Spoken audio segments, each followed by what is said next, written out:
So today's topic is entrepreneurship. It's the fourth installment of our series, Financial Wellness from Pandemic to Prosperity. Our presenter, Dr. Simon, is an assistant professor in business, technology, and advanced manufacturing at the Goodwin University. Prior to joining Goodwin University, he served as a management consulting and tax advisor to small businesses and provide training to several nonprofit boards within the greater New York area. Professor Simon has 25 years of experience in management, administration in various disciplines from airline, petroleum, on telecommunications.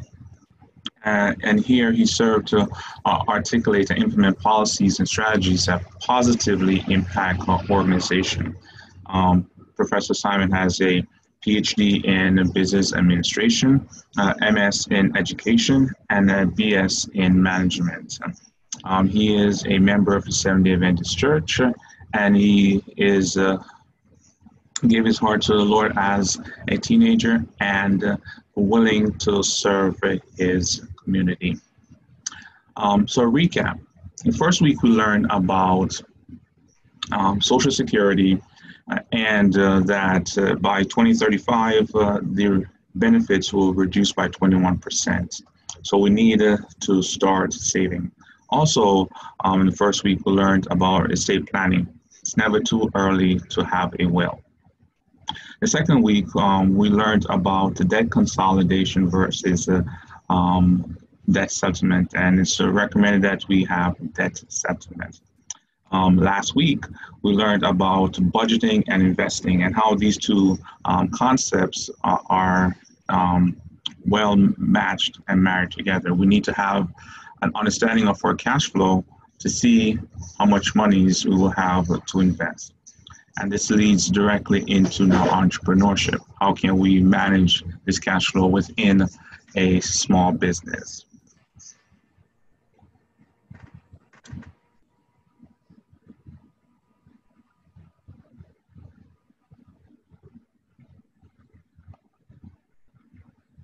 Professor Simon, you're now the host.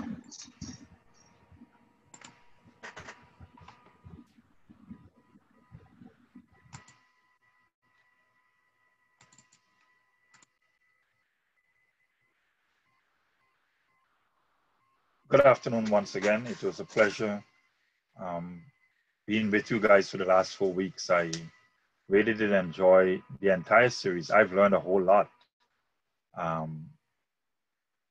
During the times I'm presenting and also when I was not presenting. In fact, the first 2 lectures to me made an indelible impression on my own mind, and I've started to shape my whole life around this whole thing about retirement and dealing with estate planning in a more significant way. So I've benefited a lot from this series, and I'm hoping that you too would have benefited from the different sessions that we've had. Today I want to deal with entrepreneurship, and whenever people hear the word entrepreneurship, I wish this was a more interactive session, but whenever you hear about the word entrepreneurship, the first thing that comes to mind is running a business, running a small business, something to that extent. But entrepreneurship is a little more than just running a business, managing a business, turning over cash, hustling by the side. It's a little more than that. You know, a lot of people meet today say, I want to become an entrepreneur. I want to become an entrepreneur. I don't think you can become an entrepreneur. I think you're either an entrepreneur or you're not an entrepreneur. And so I'm going to discuss that with you today.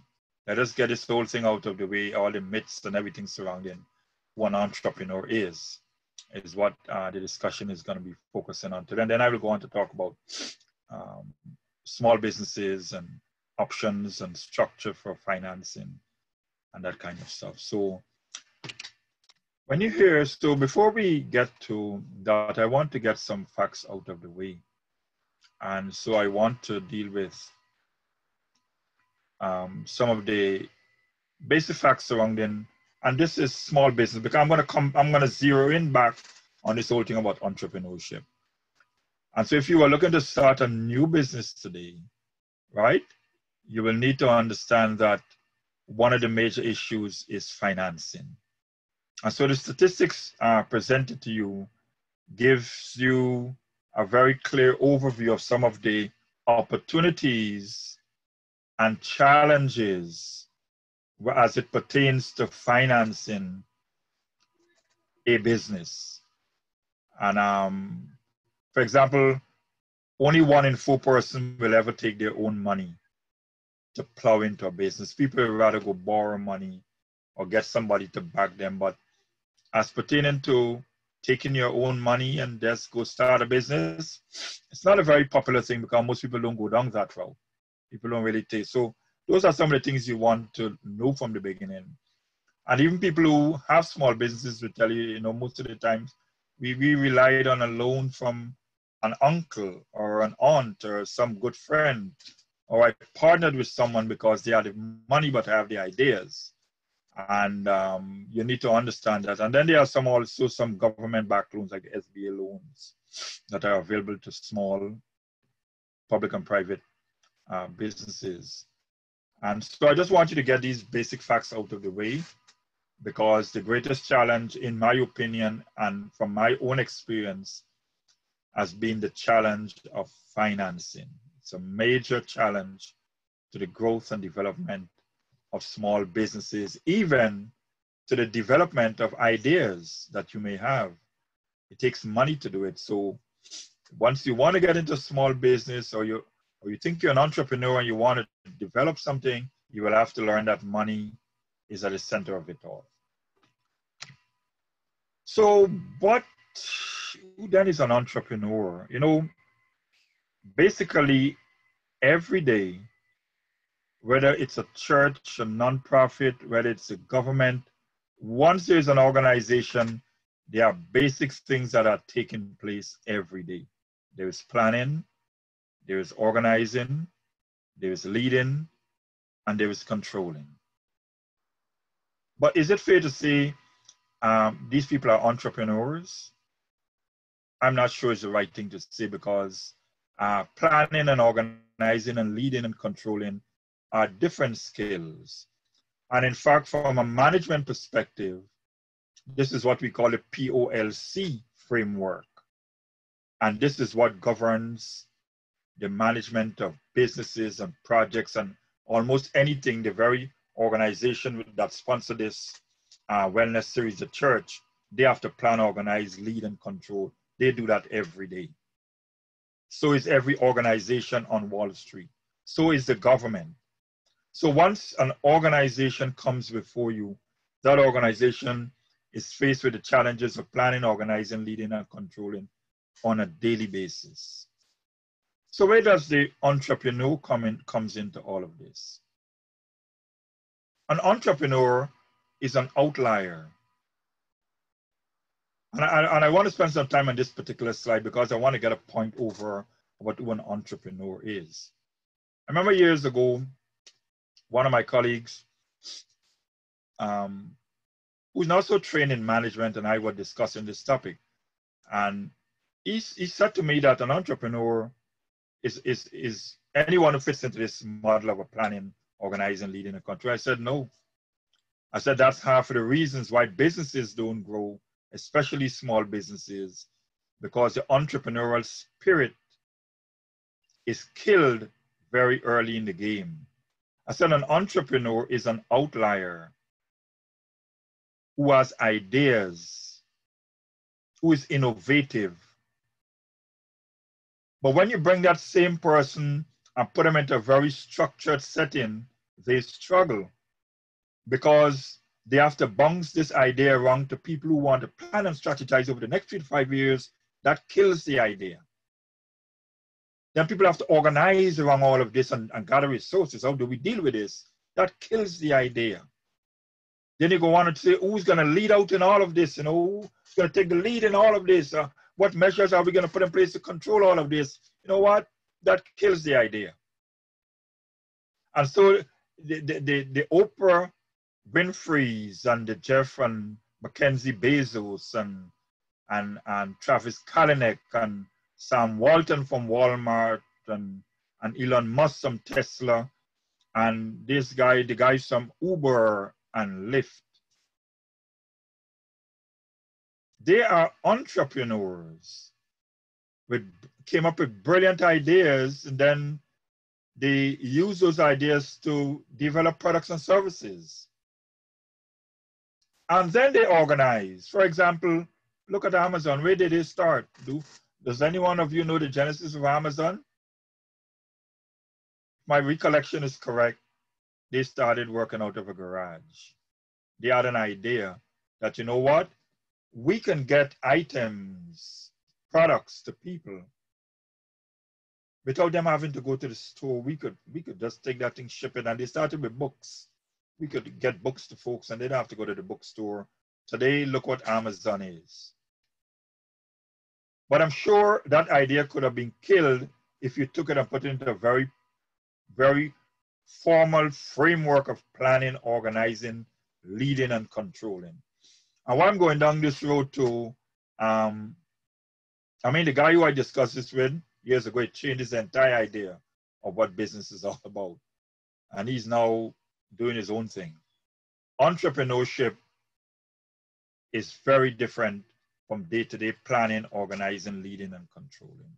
And that's where the conflict starts. And that is why many great ideas die, because we put it into this day-to-day management framework of planning, organizing, leading, and controlling. And because of that now, we have a dilemma. I was speaking to someone earlier this week and they thought entrepreneurship is basically small business. That's not true. So then where does Elon Musk falls with Tesla? That's not a small business. And where just Jeff and Mackenzie, well, they're split now, but Jeff Bezos, where does that fall now with Amazon? That's not a small business. Entrepreneurship is innovation. A small business is a small business. So you can have an innovation and you can choose to remain small. But I know most people who have innovations choose to go large, big. And that's why we have like Walmart, Sam Walton, 99 cents. You know, that's the same 99 cents store mentality that he took to a bigger level. Today you have Walmart, the largest employer in the universe is Walmart. Guy with a 99 cents mentality, keep it low, keep the price cheap, turn it over. That's where he is today. So there's a very distinct difference between an entrepreneurship or entrepreneur and a small business, a distinct difference. During the week, a friend of mine sent me the graphic on my right, which shows the difference between a businessman and an entrepreneur. And I thought with this idea and I said, you know, this is pretty much what innovation is all about. Yeah, you can either take the eggplant and you can turn it over every day, or you can take the eggplant and innovate a new product out of it. And that's the difference between a businessman and an entrepreneur. It's the innovation that makes a difference. So let's say, for example, have you seen people like, you know, whenever I go back to Guyana, I see people doing the same thing that they did 25 years ago. They come out every morning with a few mangoes, fruits, and you know what? And they've been doing that for the last 25 years. That, to me, is a businessman. You're just turning over, reinvesting, and moving forward. What would have been great is if they could take the same fruits and can them, so that this fruit now will break barriers. You don't have to focus on some locality, like whether you're in Maypen or you're in Georgetown, Guyana. This thing could be shipped to any part of the world. That is innovation. There's a distinct difference between the two of them. And so the bigger, larger question is, could you become an entrepreneur? I'm not sure. Those are questions we can discuss later and we can talk about it or we can tour on it for years to come. Could you become a businessman? Yes, I think you could. But I'm not sure that everyone can be an entrepreneur. But that's just my own beliefs about the larger theory of what entrepreneurship is versus a small businessman or a businessman. Okay, so now that we have put behind our backs this whole thing about entrepreneurship and small business and a businessman, and what are some of the dispositions when it comes to them. If you decide to start a business, because that's what ultimately happens, whether you have an idea or you think you have access to a particular product and you can do something. The first thing you need to do is to have a mission, vision, and goal. You need to know where you're going and what you're doing. If you don't have a mission and a vision and a goal, most times you end up wherever it takes you, and that's not where you want to go as a businessman. Because that creates problem for budgets also, because remember I said budget is you telling the money where you want to go. So if you have a business running all over the place, going where you want to go, where it wants to go, then you have a big problem. So the first thing you want to do is to have a mission, vision, and goal. In the first week of this series, the first time I did a presentation on debt consolidation, I was talking about this whole idea of scanning the environment, doing your due diligence, looking at yourself and ask yourself, what are my strengths today? What are my weaknesses? Yes, I know Auntie promised to give me $10,000 to open this business, but what are my strengths? What are my weaknesses? What are the opportunities out there for this product? What are some of the threats in the environment out there? What are the things that are going to threaten if I decide to start making and selling patties, beef and chicken patties? What are going to be some of the challenges out there? What are some of the opportunities? When it comes to me individually, can I manage this thing? I have a perpetual problem. I'm a prolific spender. I don't know how to control and budget.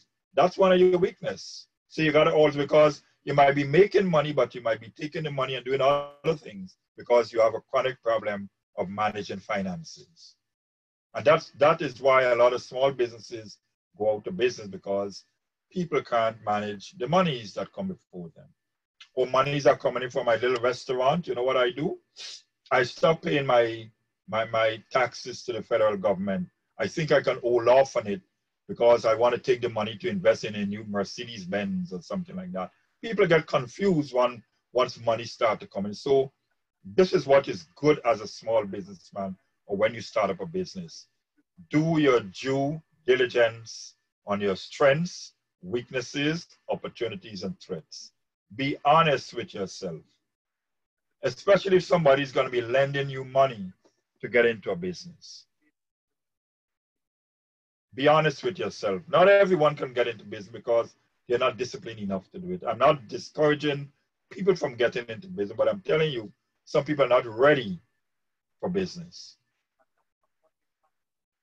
The other thing you need to understand is that you have to also scan the environment. You have to understand what is going on politically, what is going on economically and socioculturally and technologically. Is this the right time to get involved in a business? Is there ever a right time to get involved in business? These are the questions you have to ask yourself. Then the third thing you want to do once you want to start up a business is that you need to understand what are the current trends in the industry. Look at the specific industry you want to get involved in and look at what is trending, not only here, but globally. Because remember, the world is no longer a market in solitary confinement. You might be thinking that you are making patties to sell in the middle of Trinidad and Tobago,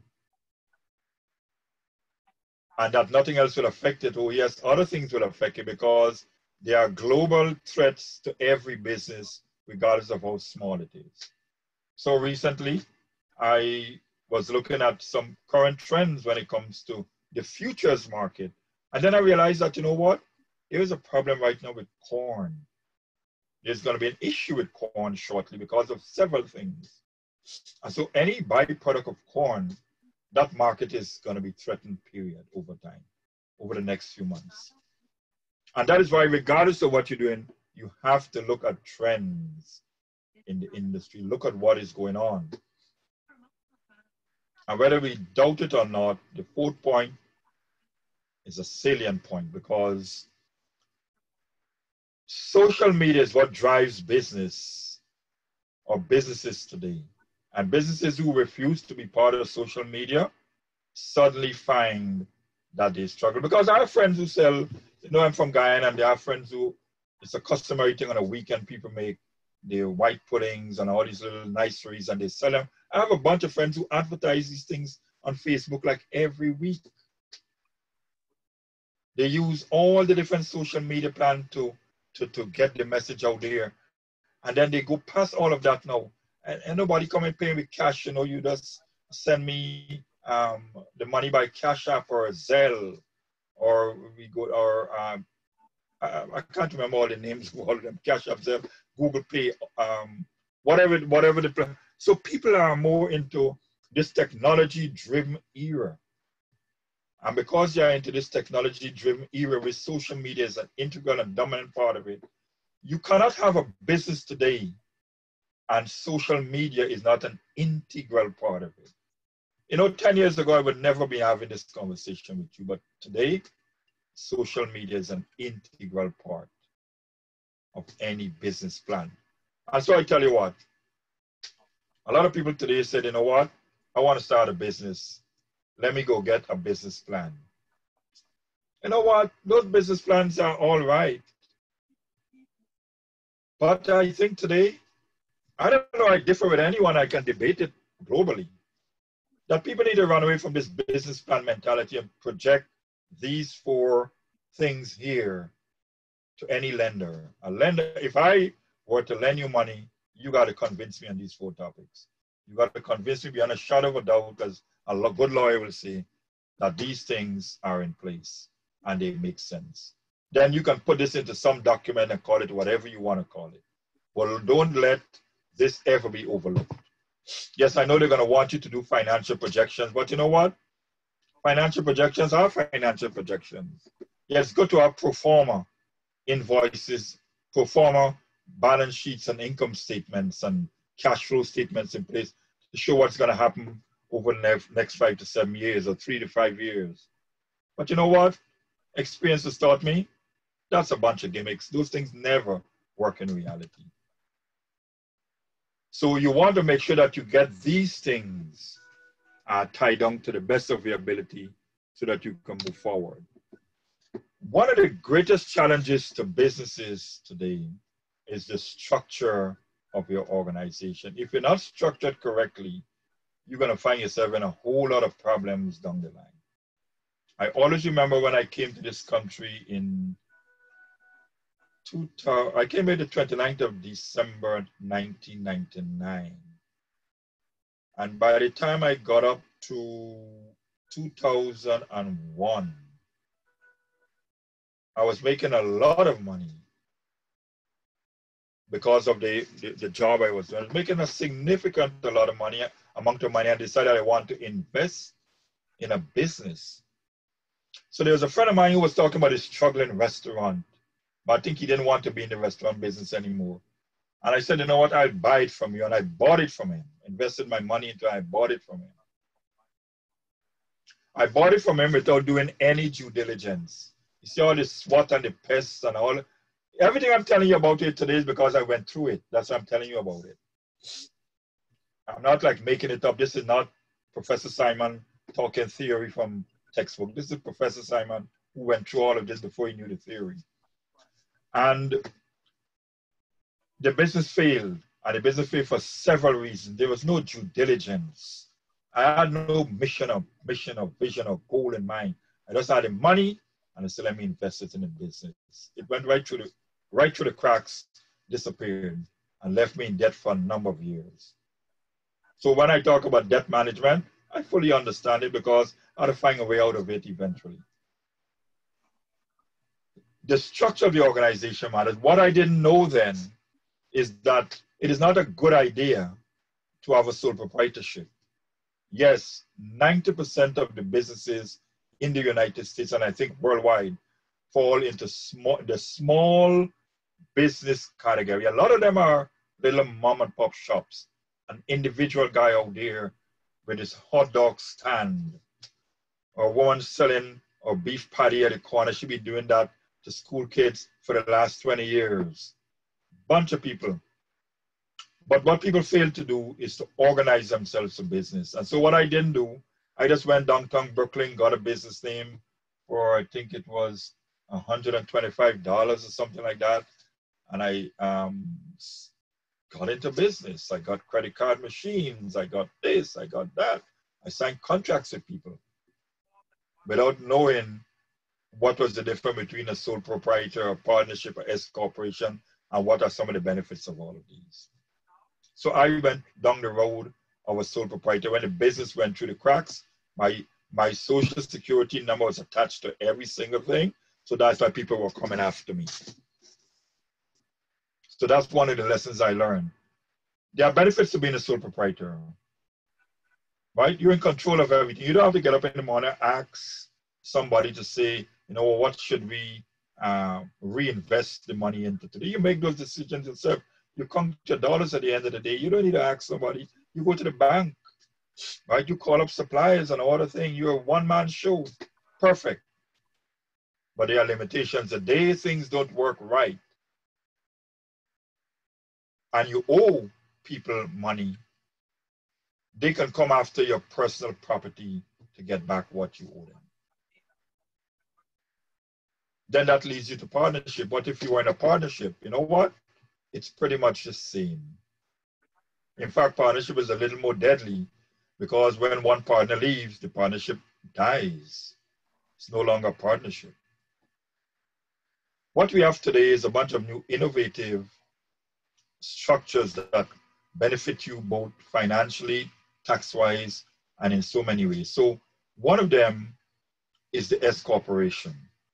You know what? Let me reverse back and go back to the one below, which is the C corporation, which is the one most people know about. So all these banks and huge companies you know about today, they are basically C corporations. C corporations are out there. They have a lot of money. They pretty much on the stock exchange. They pay dividends to stockholders. And so there are some things there. If you have money, if you have shares in a company and you receive dividends from that company, that is taxable. So that is why they speak about double taxation when it comes to a C corporation. So the owners are taxed and the corporation is also taxed. So that corporation has to prepare 1120 every year and pay taxes. And then when you share the spoil, each person has to pay, each person who has dividends has to pay taxes on the dividends. And so that's pretty much the C corporation. The B corporation is very similar. And this is a new type of corporation. It's called a benefit corporation. This is the problem with the B. If you have a B corporation, you have to have a specific goal that says that you will build into the corporation. I call it a philosophical monument that says you will be a socially responsible organization when it comes to the environment.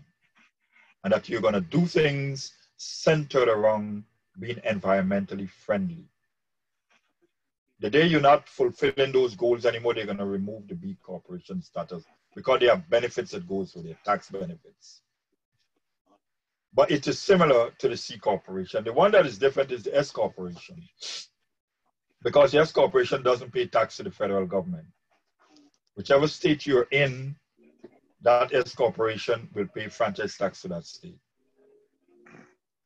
So if the owners of the S corporation makes $1 million, it's divided among them, and that passes through to their personal tax return. The corporation itself does not pay taxes, which is a major and huge difference. in business, in the business sector. I call it a blessing to business owners.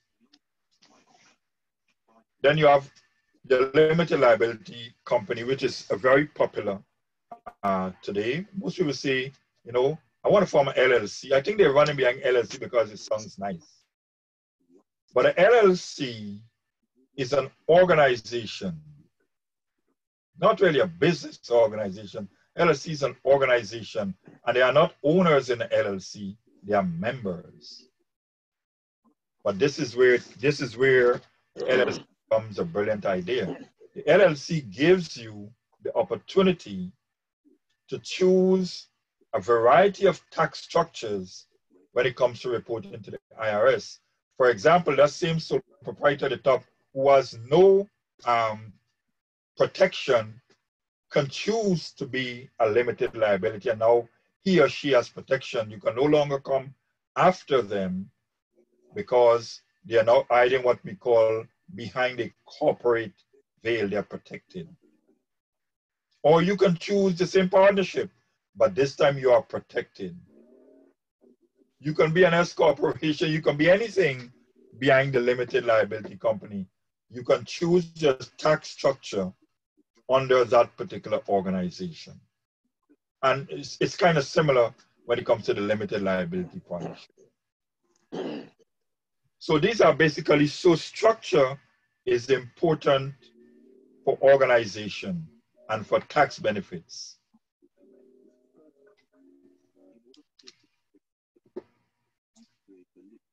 So what are the financial options? You can use your own money. As I said earlier, when I presented the facts, I said 1 in 4 persons use their own money. But you can go down the route of equity, or you can go down the route of debt.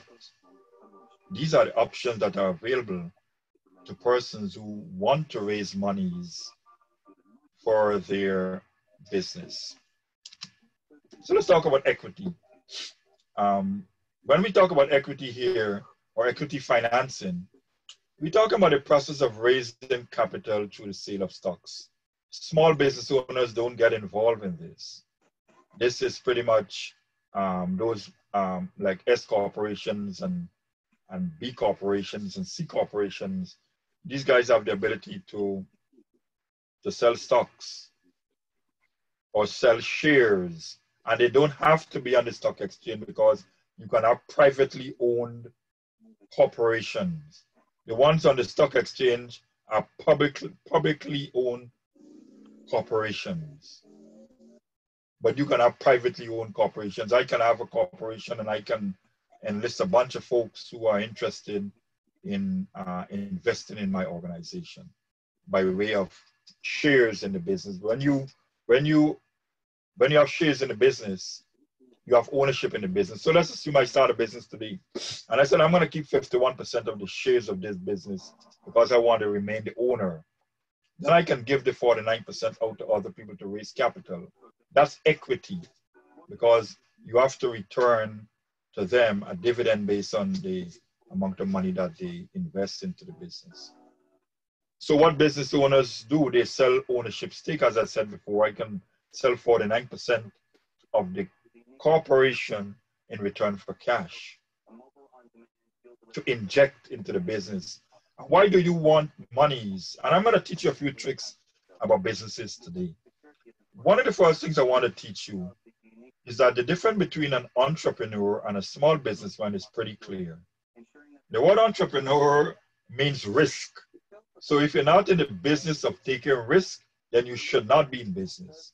That's the first thing. So that's the reason why you have the Oprah Winfrey's and the Jeff Bezos and Elon Musk, because they took a lot of risk. You know, in the Caribbean or in Guyana, we say, you pour your belly out. They took a lot of risk to get where they are. And that's what entrepreneurship is all about, is risk taking. There's no guarantees, but you're doing it because you have the guts to do it. It's like me taking a chair and put it down there with 3 legs and tell you to sit on it. How many of you will sit on a 3-leg chair? Not a many of you will do it. Some people find innovative ways to sit on the same 3-leg chair. Those are the people who make it. You have to be a risk taker in business, right?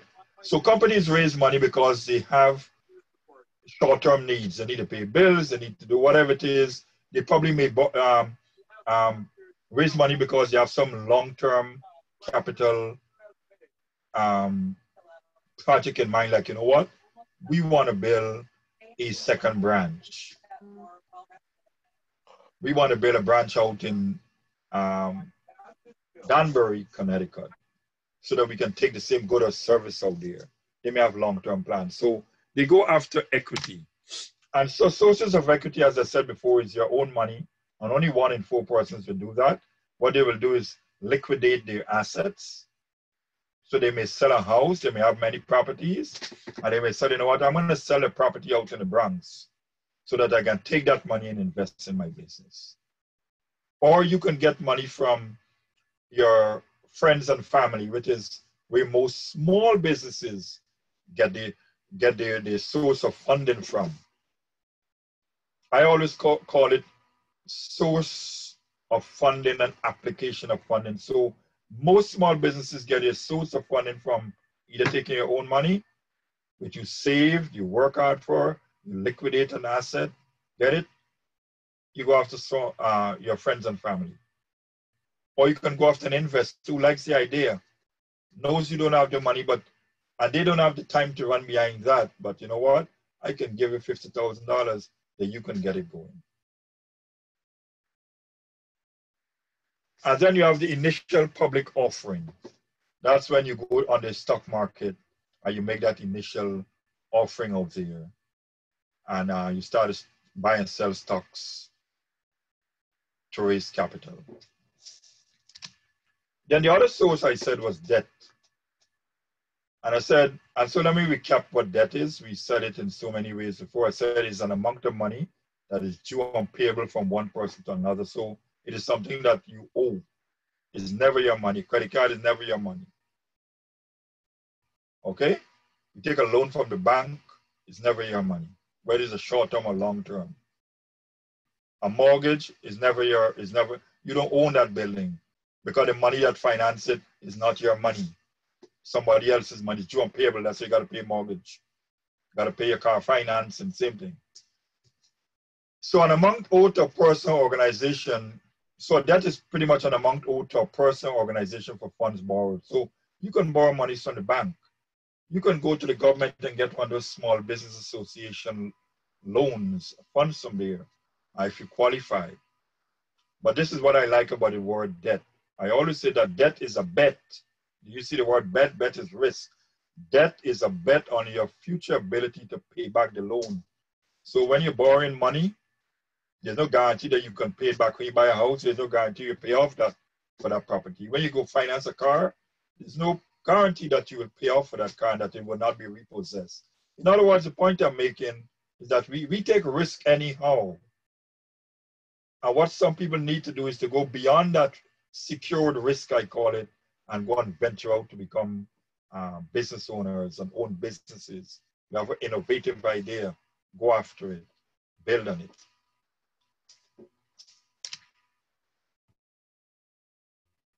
And so, as I said before, people can raise money by borrowing loans. And so pretty much debt financing is borrowing loans. Larger corporations get involved in things like bonds. But for small businesses, you don't want to get involved. It's too complicated to do that, okay? But these are some of the benefits of debt financing. The lender has no control over your business. This is the difference. When you have stocks, people have shares in your business, remember they are part owners. They have a voice. They have a vote, right? They can come together in some way and try to overthrow you and take over through some hostile kind of thing. When you borrow money from the bank, they have no control over your business, none at all. Once they give you that money, that's why it's so difficult to get a loan, because once you get the loan, then you can't tell a guy tomorrow, don't spend money on X or Y. Once the loan is repaid, your relationship with the financer ends. That relationship comes to an end. interest you pay is tax deductible. That is why when you have a mortgage, the mortgage interest is tax deductible. And it is easy to forecast your expenses when you're doing debt financing, because your repayment, your loans do not really fluctuate. If you're paying $1,000 back every month, you're paying $1,000 back. So you can forecast it among your cash outflows. Rather than use the word expenses, bad term. Cash outflows, you can forecast it in your cash outflows because they do not fluctuate. So these are basically some of the benefits of debt financing. And I think this is the final slide, and I want to open up, let's have a discussion about this whole thing about entrepreneurship. So I think I can unback the screen to, I can stop sharing so I can hand it back to Renata.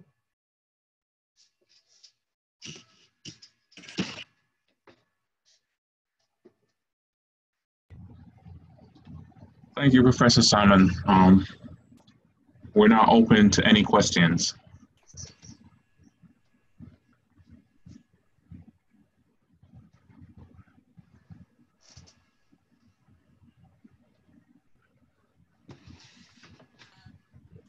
Yes, a question, Brother Clark and Charity.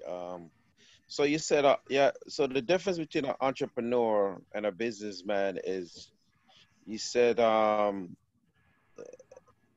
inventing something with an entrepreneur compared to a businessman where you get funded by other lenders. Is that explain it right, teacher? It may not be a fair assessment of what I said. What I'm saying, first of all, the word entrepreneur means a risk taker. It's a French word. It means risk taking. And a risk taker is someone who's paid. So in answering the question, my brother, let me give you an example. Some time ago, I met a woman who was in a medical profession. I think she was a nurse practitioner. And we had this long debate. And she said, you know, I think I'm this great business person. And I said to her, I said, I don't see you as a business person. I see you as a nurse. She said, why? She said, I have properties. I said, but that doesn't make you a business person. She said, why not? I said, let me tell you something. So why don't leave the nursing thing and go run and just manage your properties? Why don't take that risk? I said the word is risk. Take the risk. Why don't take the risk and go do that? To be better off if you take all the monies you have, go buy 6, 7 more properties and just run the business. She wasn't prepared to do that. I said, so then why do you think you're a business person? So the point I'm making, Brother Clark, is it goes a little beyond just owning something. It is the risk that you're prepared to take to move that thing from one state. So that example with the eggplant is a perfect example between a businessman and an entrepreneur. And not every time, because we can buy a gallon of rice and sell it and make profit, it makes us a businessman. It might just be convenient. Some things are hobbies and we call them business. And some people don't know the difference. That's another thing I didn't talk about. Some things are basically hobbies and we sustain them by turning it over. So for example, I know some guys who in Brooklyn, they go down to the Canarsie Pier, they catch a whole lot of fish overnight, and then they go, these guys work, you know, they work every day. Some of them work with the MTA, whatever it is, but that's their hobby. But they go out there, they catch a fish, and they go, and neighbors say, I'm paying for it, man. Don't just, and they make some money off of it. And do you call that a business person? That's the point I'm trying to make. It is more the intent and the innovativeness that goes behind it that distinguishes one from the other. Because some people are basically doing something because it's a hobby, and it's not because they're really doing business. Professor, we have another question here. Which is the best business to start up as a sole owner? I missed a part of the question. Which is the best business to start up as a sole owner? I will suggest that you go down the route of having an LLC, and then when it comes to filing your tax return, choose to do the Schedule C on the 1040. So these are the benefits of it. One, you're reporting this on your personal taxes. And number two, you are protected from, you have limited liability. In fact, if you borrow a loan and you can't pay it back, this is what is likely to happen. They can't come after anything in your personal life. They can't come and say, you know what, oh, Miss Smith, you have a property. We're gonna come after this property. That would not happen because, as I said before, that corporate veil now exists. When I was giving an example about me, when I did our business years ago, there was no corporate veil, so people could come after my personal assets. So if you want to start a small business, my advice to you is to go after, first, I would recommend you go after the LLC and file, once it's your loan, file your personal taxes, use the Schedule C of the 1040. The second option I will advise you to do is to go after the S corporation, because you can be the sole owner in an S corporation. Remember, the S corporation doesn't pay taxes. And so through a document called a K1, the profits you make, let's say you make $1,000 profits that year, that $1,000 go to your personal tax return through a pass-through. So you're not paying the corporate rate of tax, you're paying a personal rate of taxes. So those are the two options I readily recommend to anyone who wants to get into a small business. Professor, a carry-on question there. I've heard that for an S Corp, you need at least two employees. Either you are one and you hire someone else. If I'm the only person working in the business, will the S Corp work as a sole owner? I tell you what, I think the IRS code is very clear that at least one person from the S corporation must be paying payroll tax.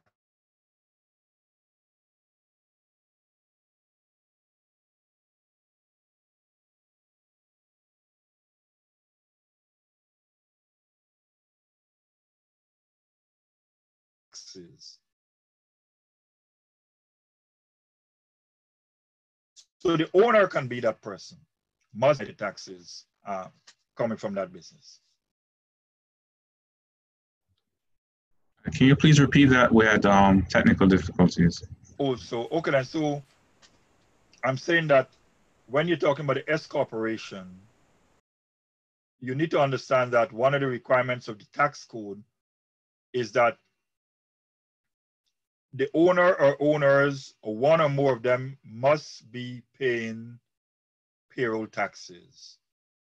There must be evidence that payroll is paid. That's one of the requirements.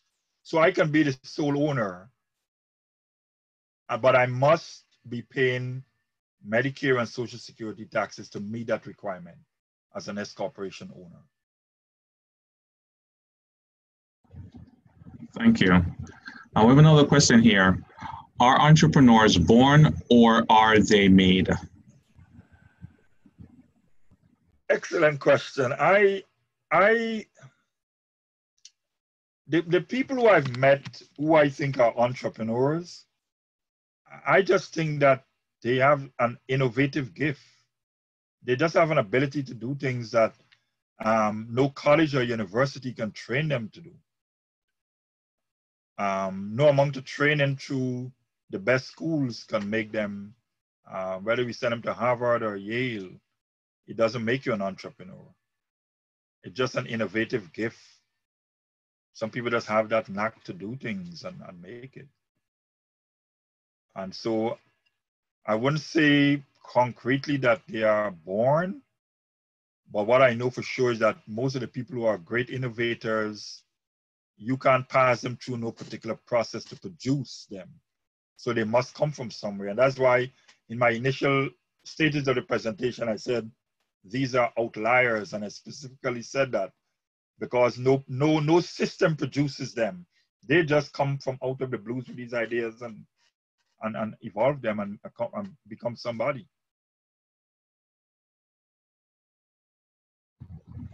Well, Their thank passion you. and all that kind of stuff is the Mark Zuckerbergs, and so their passion is never quelled by anything. They just keep moving on. That's why all of us cannot be an Oprah Winfrey, regardless of how hard we try. That's my belief, because she's cut from a different cloth. But that's just my belief.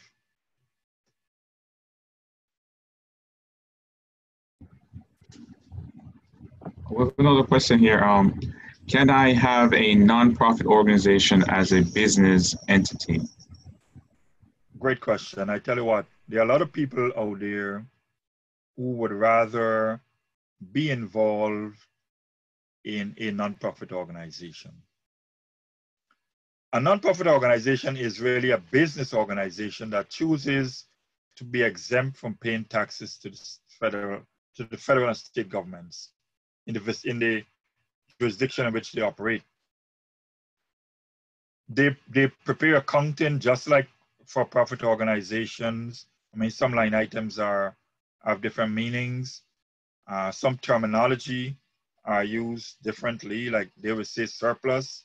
Elon Musk talks about profit, terminology. And so the structure of the organizations are pretty much the same. They have a board, but the overall goal is not profit making. I did a presentation to the Institute of Management Accountants less than a year ago on putting profits back into nonprofits. Nonprofits have their own issues down the line. And the major issue in nonprofit organization is that when people start them, they have a family mentality about it. And family wants to run it. And because family runs it, they run themselves into a whole lot of problems when it comes to nepotism and ethical issues. And that's why I find a lot of nonprofit organizations get themselves in problems. The larger point, answering your question, I would not discount suggesting to anyone that it may be better.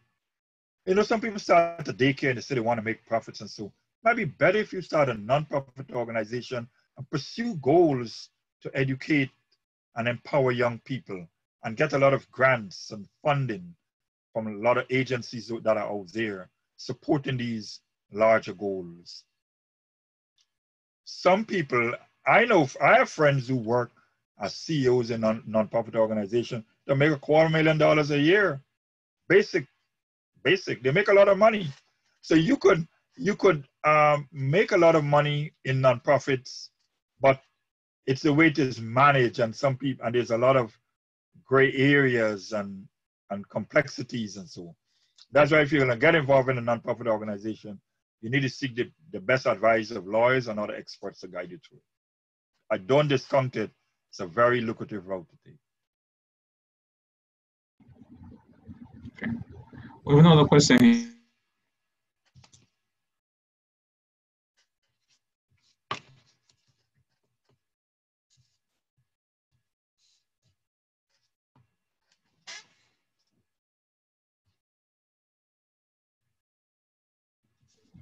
We have another question here. Yes. We have rental properties. What's the best business structure for those rental properties? LLC with S Corporation, LLC C Corp? What do you think? It depends on how many properties you want to, but I tell you what, go with LLC. Because remember, one of the things I said earlier in this presentation is that people constantly have to be looking at their strengths and weaknesses, opportunities and threats. You have to be constantly doing your due diligence. And things change in the market.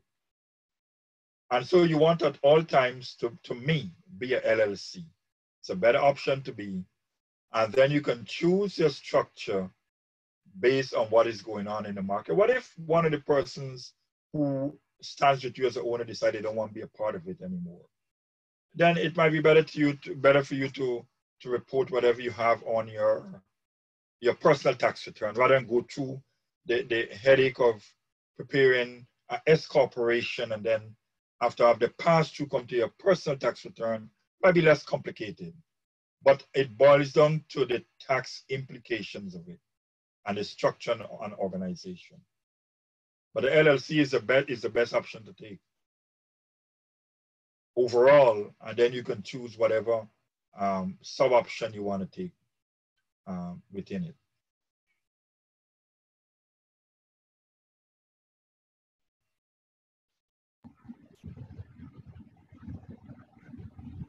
We have another question. Is affiliation to a minority business organization helpful?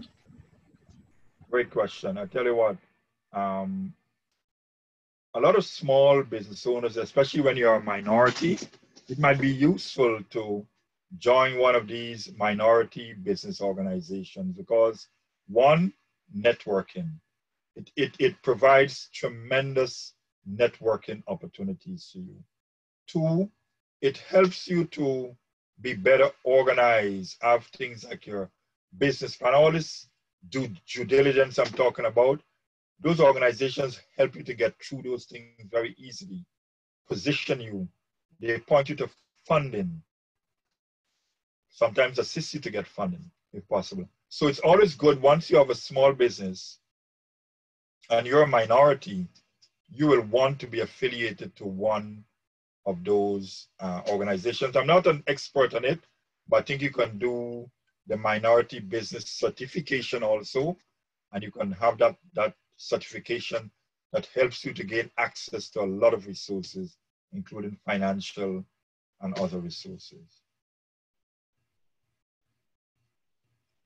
Because as a small business, you can struggle on your own, so you need a network within which to operate.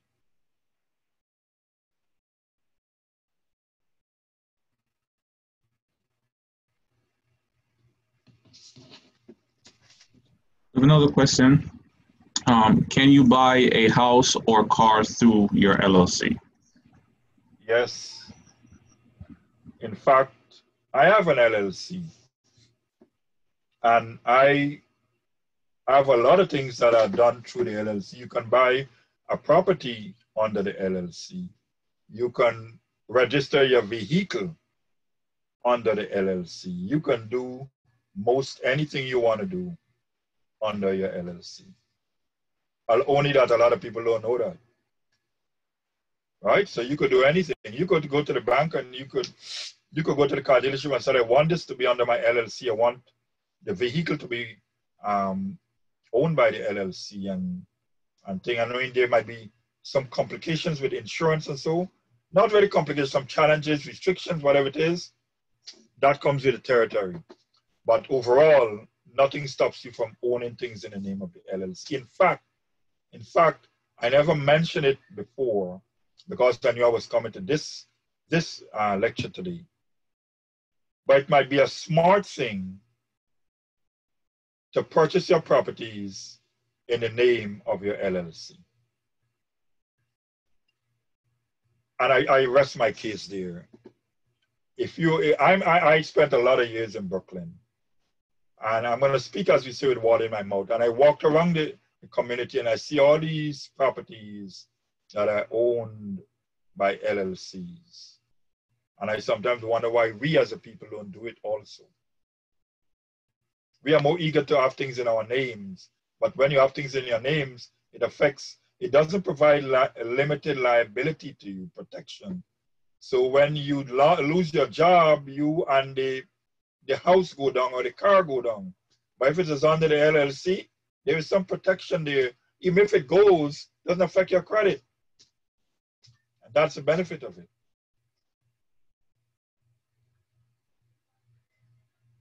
Even if you can't pay it off, they can't come up after your personal property. We have another question here. Is it better to work as an independent contractor using an LLC? If it's a good thing to, yeah. Work as an independent contractor. So when you're going to do a lot, so one of the things I didn't tell you, and I hope someone would have asked it, is that under the current tax code, it's a very brilliant idea to convert any little thing you do and put it in the name of a business, organize a business. So for example, if you like doing interior decoration, it might be a good idea to go incorporate a business and do interior decoration so you can get the benefits. One of them is that under the new tax code, you get what they call the income deduction. For example, if you earn $100,000 through the business, the first $20,000 is not deductible. It's not taxable, sorry. So you only tax on $80,000. So there are benefits. So a lot of people are independent contractors. In fact, all independent contractors should be organized in some way so that they can get the tax benefits of it. But some people will come to you, come with a W-9 to me, and they said, what do I do? I said, that's why I'm telling you, get a small business. Because there are things you can do under a small business. And so let me share some things with you that you may not know. Let's assume that you have this LLC, you're independent contractor. You have this LLC. Then you can take, you can now benefit from being, excuse me, using your home as a home office. And you can get deductions for it. So let me put it this way. Let's say your home is 100 square feet. And you decide to take 10 square feet and call it your home office. Then you can start deducting a bunch of expenses that you otherwise could not have deducted. For example, light bill. So now 10% of it goes towards the home office. You know what? Your utilities bill, 10% goes towards keeping this home office together. If you were not incorporated, you are not an independent contractor, you don't have those benefits. You can't go and deduct no light bill, say that you're going to go and deduct your Eversource bill on your taxes. They're going to audit you. But if you have that home office and you have a legitimate business, you can now deduct 10%, whatever percentage. I'm using 10% hypothetically, but you can deduct that percentage on your tax return on the home office expenses. So it's good to be organized.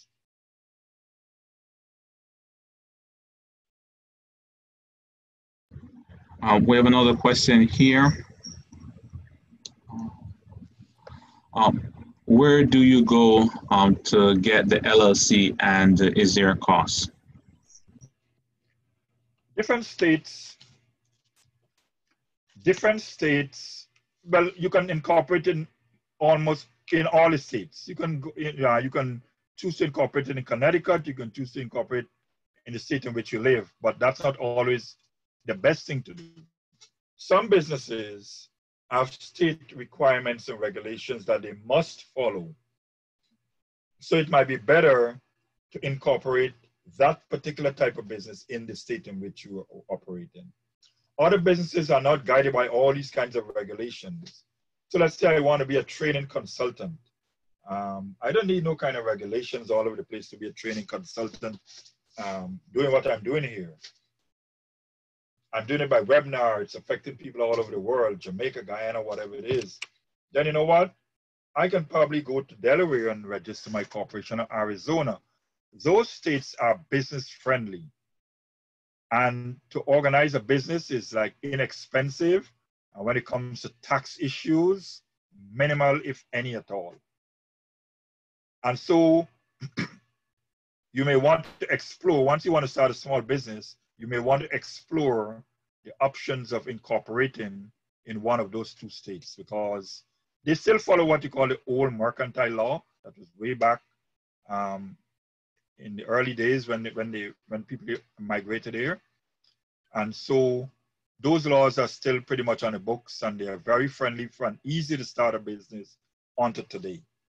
So you may want to explore the idea of starting a small business, incorporating there. Of course, there are some things that go with it. One, let's assume that you decide you want to start your LLC in Delaware today, or this week, month, tomorrow. You must have what you call a registered agent. You pay $125, sometimes $100 a year to that registered agent. And all mails going to the business from government agencies and so will go to that address. And then that person is going to mail it to you. That's why they're your registered agent. And so outside of the registered agent fee, people pay phenomenal small sums of money. when it comes to taxes annually through those states, Delaware and Arizona.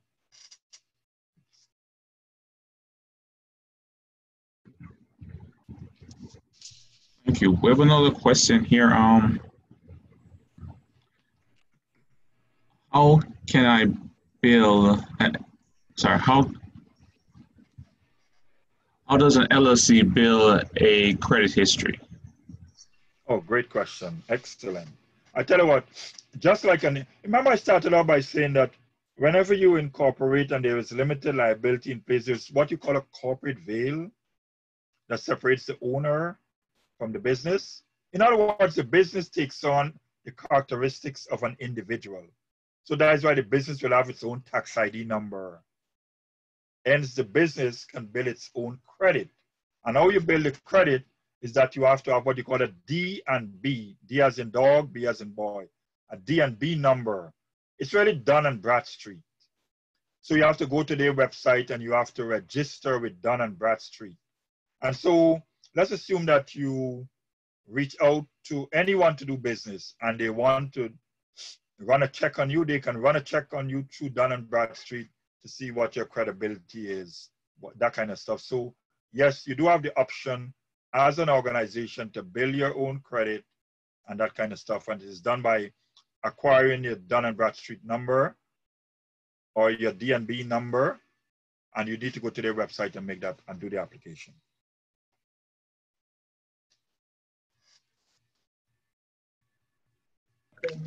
Question for you, Professor Simon. Let's say you have an existing company, S corporation, and you're doing a DBA under that corporation, and you have identified a new business that you'd want to get into.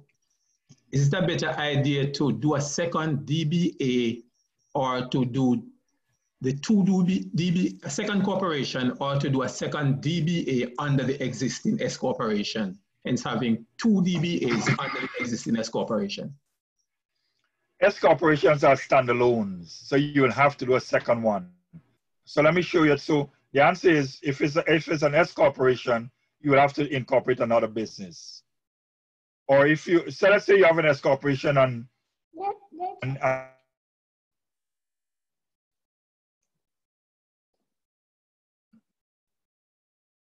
you want to say doing business as, let's say, yeah, that is something you can do easily, right? That is something you can do easily. But remember, it is that existing business that is now doing business as. It's really the same business. But if it was an LLC, an LLC is like an umbrella organization. You can have several businesses under, so you could have gone ahead and started a second business under the LLC, and the LLC can be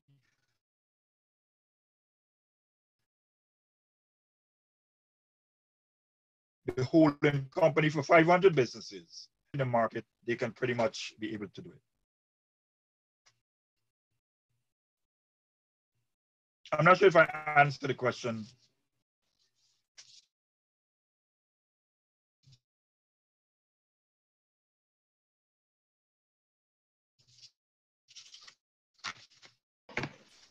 Okay, Professor, I'm repeating. So you now have an existing S corporation. Under that corporation, you have a DBA, but you want to have the benefits of not having to go and incorporate a second business and do all the taxes and the paperwork. So you want to do the second business under the existing corporation just as another DBA. Also, what I'm asking is if one S corporation can be having two DBAs? That's the question. That's the question? Yes. I don't think. The benefits of doing it that way. I am not an extremely legal corporate lawyer, but I don't think that the S corporation allows you to have two DBAs, because you can, I mean, an individual can have several aliases, and a DBA is like an alias, but I don't think you can have more than one. I can always research it for you and get back to you, But I Thank think you can only have one DBA doing business as. Thank you.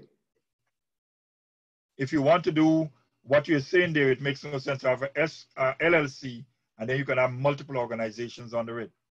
And then you can choose multiple ways of reporting. Thanks. Yeah.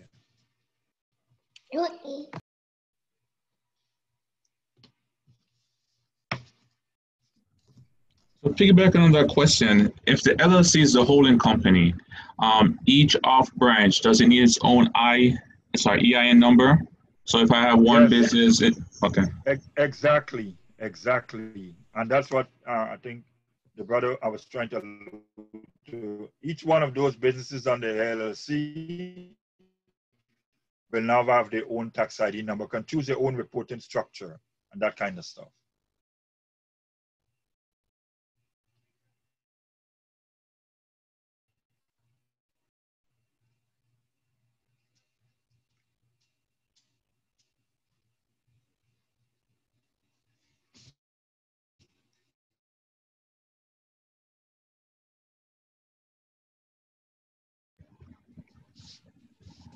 We have a follow-up question here about buying a house in an LLC. Does my personal credit history affects the LLC buying the house?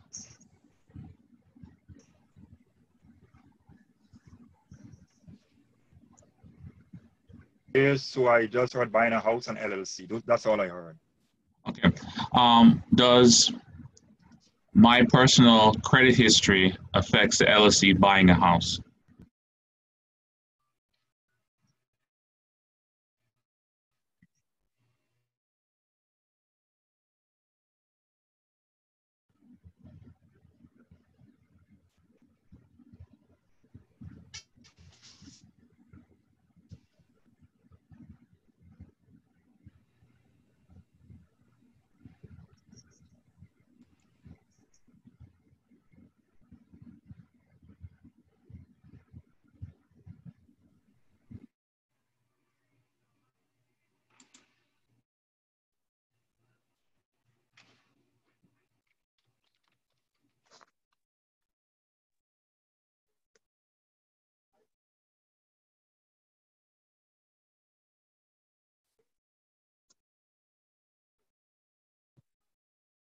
Can't hear you, Ray. You're on mute.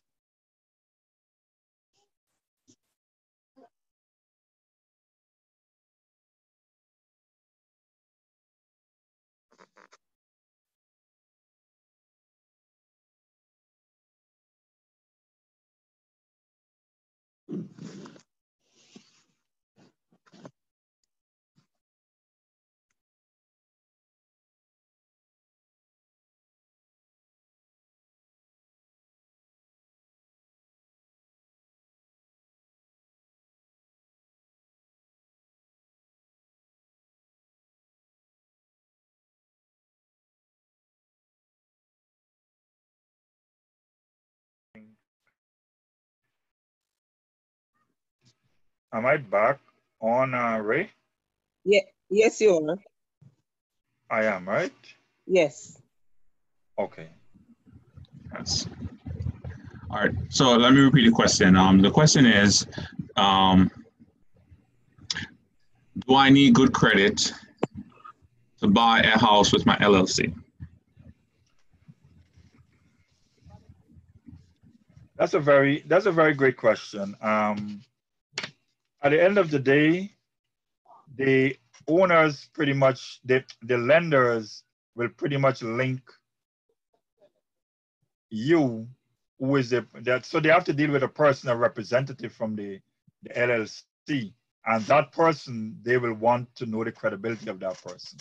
And that's what happens with LLCs. They pretty much want to know the credibility of that individual. Because they know that they're dealing with a corporation, and the corporation has to have a legal representative. And so that legal representative is the person who they're gonna probably run their credit and make decisions based on that. It's like if you have to go apply for a business credit card, pretty much they want the credentials of the owner or owners or the decision makers. It's the same process.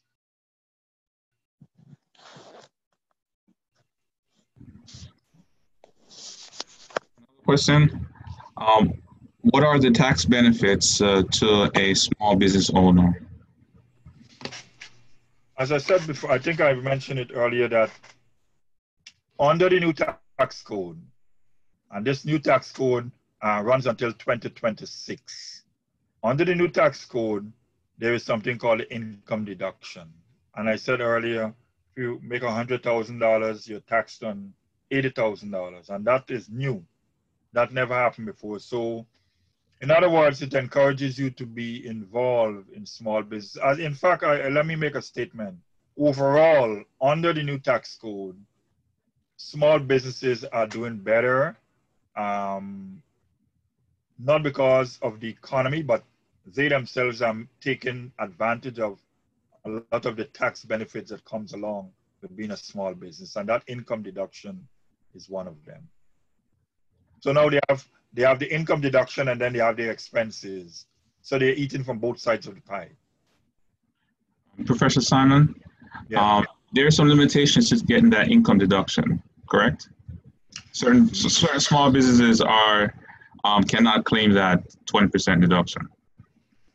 I tell you what are the limitations are not so, the limitations are pretty much comes from two sources. Do you materially participate in the business? Right? You want to know if you materially participate in the, if you don't materially participate in a business, you can't get the benefits of taxes. You can't be somebody hiding somewhere and trying to use the business for benefits. So you have to materially participate in the business. And that is very important. If you're not materially participating in the business, you can't get the benefits of it.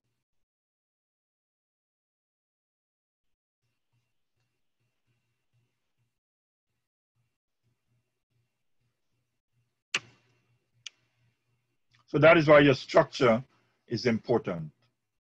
The structure of the organization is important.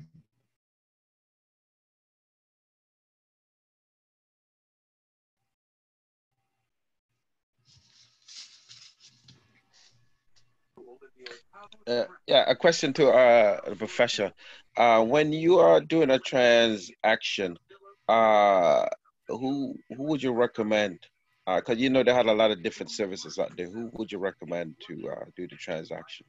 Which transaction? Like say if you a finance transaction. You spoke about it earlier when you opened up your remark. You have different agency. I think money transfer or these different agencies. I don't know if I'm explaining. You're talking about the different sources of like equity financing or debt, because I'm not linking back. For instance, like say if you're buying something online, they have an app there where you're gonna transfer the money to the Oh, seller. those Zelle and those kind of Yeah. You open it up, Mr. Professor, with that thing there. So you have different agency who does that. Who would you recommend? I tell you what, I'm new to all of this, and I was forced into it because I'm a small business owner, and I realized that if I don't get involved in it, a lot of my clients may not be able to pay me, and it affects my cash flow. So I got involved, and I use a variety of them. I use the one that I trust the most is Zelle, because it is so much interwoven into the overall banking system. But then there are other ones that you can use, like Cash App. I also use Google Pay. I use Apple Pay. I use a combination of them to meet a variety of clients I have and what they have access to. So, Mr. Professor, how you would have to call them or download the app? How you would find out about these different agencies? Yeah, you have to have those apps on your phone and you send a request to them. So for example, if I speak to a client and I said, you owe me $450, I send him a request by Cash App, I send him a request, he makes a payment, he gets it, makes the payment, and that's it.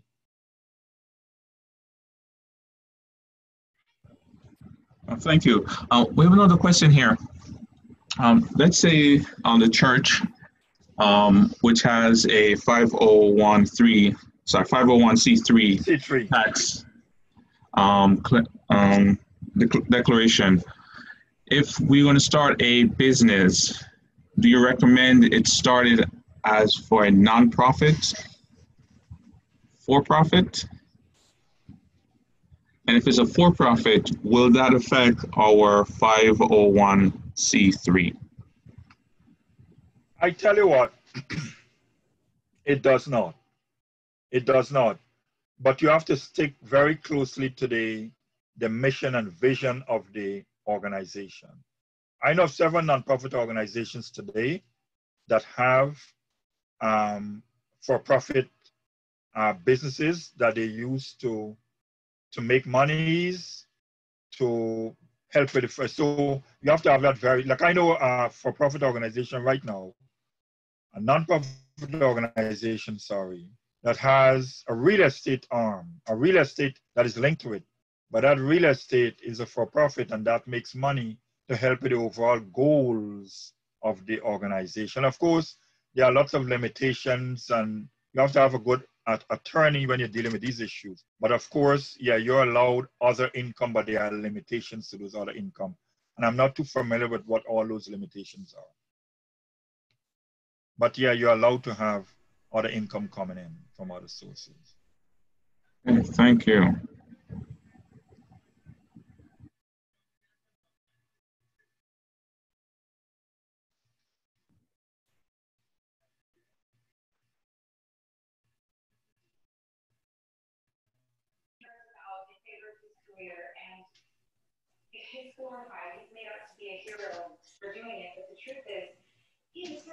I have a question. Can you hear me? Yes, I'm hearing you. Okay. Well, it's like two questions. The first one, if you have a S corporation and you get another company like a LLC in a different state, does it affect your S corporation in one state if you have LLC in a different state? No. Nope. Okay. There's no, yeah, it doesn't affect you. Because remember, businesses have different nature. What if you're in Chicago and your cousin sells you his hot dog business and you decide to buy it in Chicago, and then you come back to Hartford and decide to open a daycare? Incorporate one here that is, yeah, nothing stops you from owning businesses all over the country in every state. Isn't that what, what's the name of the guy who owns the Washington Post? He's one of the most richest guys in the country. I can't remember his name right now. Jeff Bezos. What's his name? Jeff Bezos.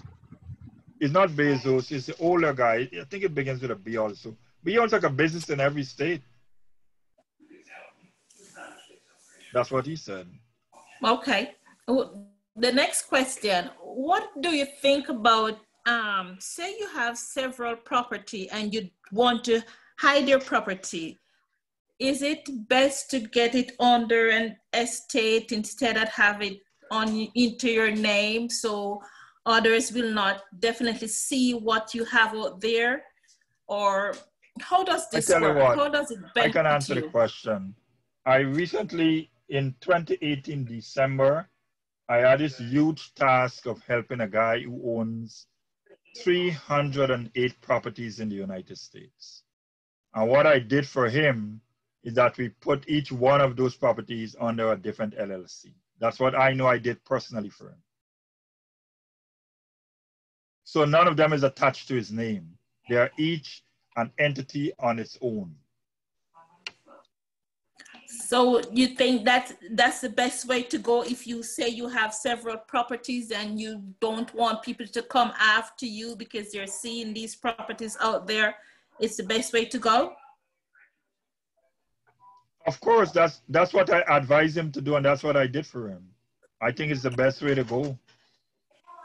Okay. I mean, the whole issue about and planning and trust is fine, but you know, sometimes I think that's more has to do with what takes place at the end of the day, how you want to divide up the property. So you should not want to also try that option. But that should be after you would have acquired all these buildings.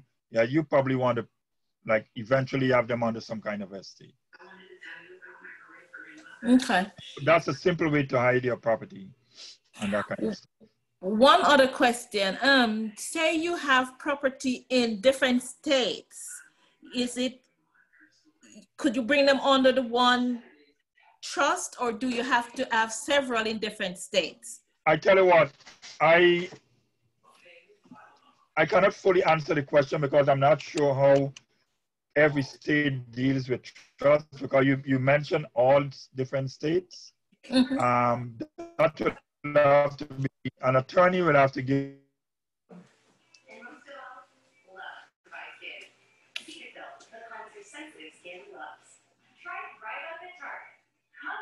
that kind of. You're breaking up.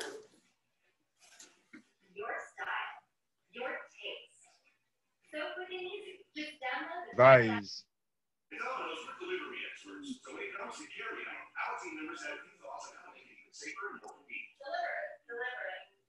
If that's the best way to do, if you want to put them under trust. Yeah, you're breaking up. We lost most of that.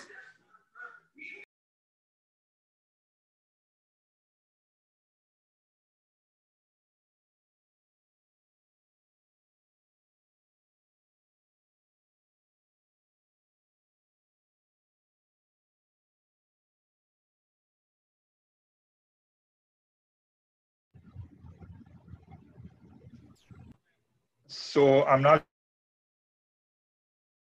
I'm getting. Is it another question? Can you repeat the answer to the previous question?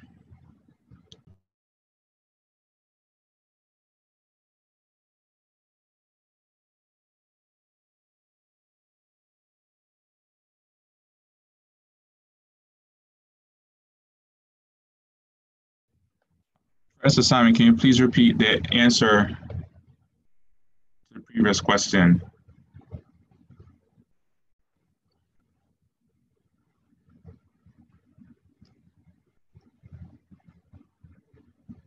He's frozen, Ray. I think he's having technical issues.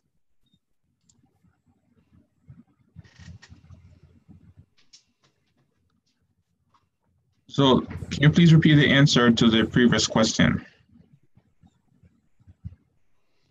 Oh, and that's the question about the different businesses under what.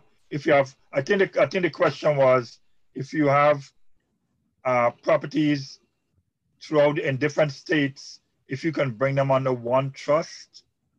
I think that was the question. Yes. Yes, and so yeah, my answer was, I'm not clear on how that will work, and I think that you will need to like seek legal advice on it, because different states have different rules. Like some of the rules that pertains to trust in New York might be different, is different from Connecticut, I know, and so there may be further differences throughout the country. But I can speak about those two states.